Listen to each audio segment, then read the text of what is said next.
So I want to be careful how I say this, because I love doing our podcast, and this is where we can really express ourselves and express our opinions. But I'm gonna express what may be an unpopular opinion, and I'm gonna say this. And here we go Here we go. into our awaken, into our woke. I just we are now living in a world, and the Epstein files have been dumped on us. Supposedly 3 million pages, complete with videos, reports, and all of these things that are reports. So, again, and I was talking with a friend, we were talking about the Epstein files and what they entailed. And I think it's important to understand that these are reports given from people who probably didn't, wasn't doing it for money or fame, but doing it because these were actual incidences and things that were happening, and it was reported to the police. It was reported to the FBI, and nothing was done.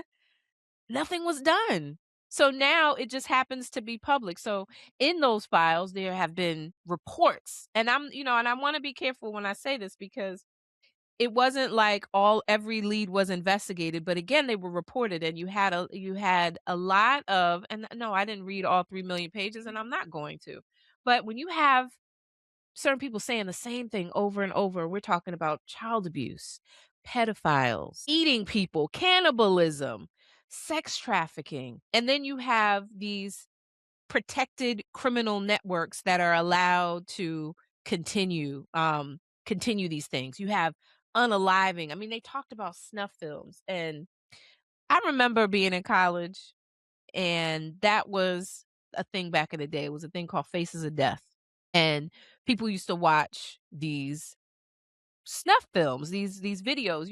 It was in college, and you would pass around this VHS, and I think it had like 4 or 5 different series. And and yeah, I've seen it before, where basically it was videos of killings, people getting killed, being unalived.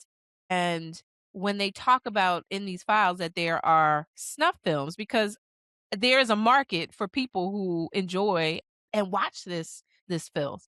So you have all of these things. You have ritualistic violence. And this is another, before I go down a rabbit hole, but just to understand what this is uncovering, where it not only is implicating individuals, but now we're talking about systems. There is systemic uh demonic things going on. There's institutions and systems that are like covering these things up. And now, okay, so now we're finding out it's all of this has been made for public consumption at this point. And along with the genocides that are going on all over the world, we're talking about in Palestine, in the Congo, in Sudan, you have ICE raids. So they are military, the military organization that's happening here, the police killings. You have all these U.S. Military operations that are happening, playing out globally, um, in Haiti, in Cuba, in Venezuela, and all of this going on. And even with Puerto Rico, because yeah, Puerto Rico's in the United States, and people don't really think that. They look at it as a foreign country, but it's actually in the US, and we use In it the as a US. launch pad to go after all these other governments. And all of this going on, and we as a collective continue to just drink the Kool-Aid. It's almost like business as usual. No one is outraged. No one is, it's just everybody kind of lining up to get the shot again. Like, no, watching all this symbolism happening on a Super Bowl stage, and it's meant to, you feel something. And no, you don't have to understand the language, but yeah, you want to feel something. But in reality, what could be happening is and I say they're utilizing, or almost like weaponizing the culture, Mm, so that we don't galvanize, we don't act, we don't move forward. There's really no structural change that is happening because we over here vibing, and all these vibes without the power, without the change, without the liberation is really like, what kind of vibe is that. It's, they give us what they think that we want, is, Mhm. "Are you not entertained?" Mhm. And we get this entertainment, and we don't organize, we don't resist, and life goes on.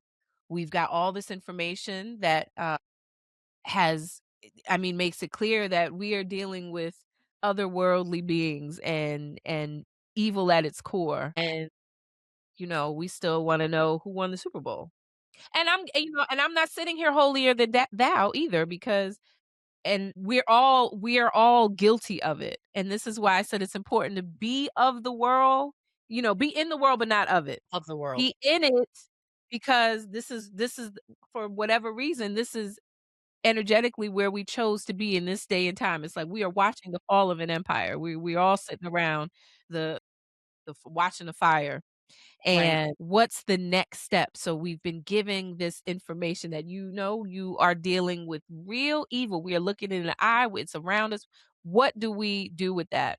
And let me speak on Lady Gaga, because unpopular opinion, but when she spoke out in support of Israel, and, and I go back to what Dave Chappelle said at the show. He said, if I was ever co-opted, if they ever said, if they Mhm. ever got to me, know Mhm. that that's what I would say. And Right. I stick with that, The fasting with Israel, right. but Lady Gaga is, in my opinion, she's very much, a Zionist, very Zionist spicy. Um, and while the message may be, well, just love one another and just do, yeah, that's great.